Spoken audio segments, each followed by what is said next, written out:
మన జీవనము ఆశీర్వాదకరంగా ఉండాలని బోధిస్తుంది.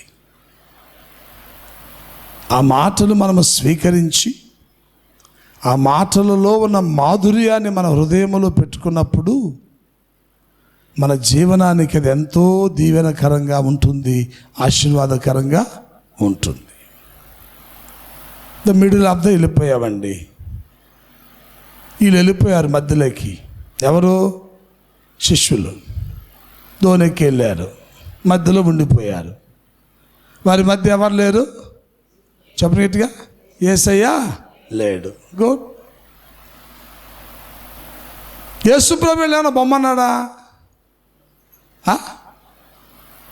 చెప్పండి, బైబిల్ ఏముంది? పొమ్మన్నాడా? పొమ్మల్లా. వెళ్ళిపోయారు. సరే, somehow they work. వాళ్ళకి ఏదో పని ఉంది, పోయారు. ఇప్పుడు వీళ్ళ సమస్యను ఎవరు తీర్చాలి? వీళ్ళు తీర్చుకునే సమస్య కాదు అది. గాలి విసిరింది, గద్దించగలరా? సముద్రం పొంగింది, గద్దించగలరా? చెప్పండి గట్టిగా. వీళ్ళు తీర్చుకునే సమస్య కాదు. కానీ వీళ్ళు ఎవరు? వీళ్ళు చెప్పండి గట్టిగా. యేసుని వెంబడించే శిష్యులు.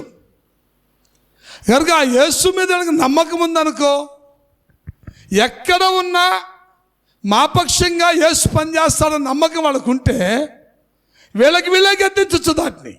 Praise the Lord. వీళ్ళకి వీళ్ళే గద్దించవచ్చు. That is depend on your trust, that is depend on your mind. ఒక సమస్య మీ ఎదురుకు వచ్చినప్పుడు యేసు ప్రభు ఎక్కడ ఉన్నా నాకు సహాయం చేస్తాడని నమ్మకం నీకుంటే ఆ సమస్యను యేసు నామమున గద్దించినప్పుడు అది తప్పకుండా నీకు లోబడుతుంది. అది గుర్తుపెట్టుకోవాలి మనం. సమస్యను చూసి భయపడేవాడు ఎప్పుడు గద్దించలేడండి.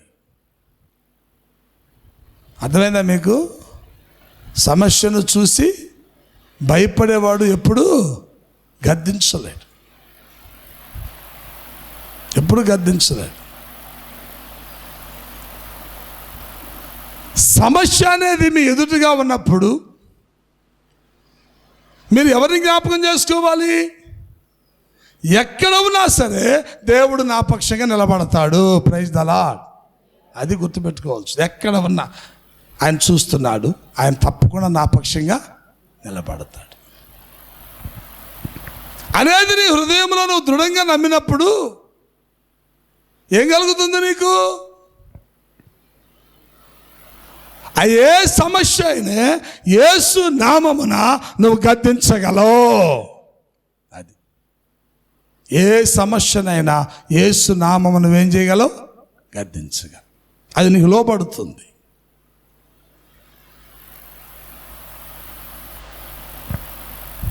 నీ శరీరంలో ఒక బలహీనత వచ్చిందండి. ఈ బలహీనత ఎన్ని మందులు మింగినా నీకు పోవడంలే. నువ్వేం చేయాలి?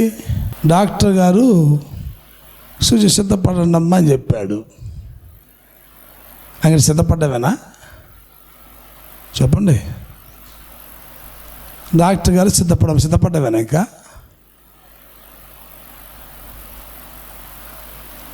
నువ్వు నమ్మిన దేవుడు ఒక ఆయన ఉన్నాడు కదా.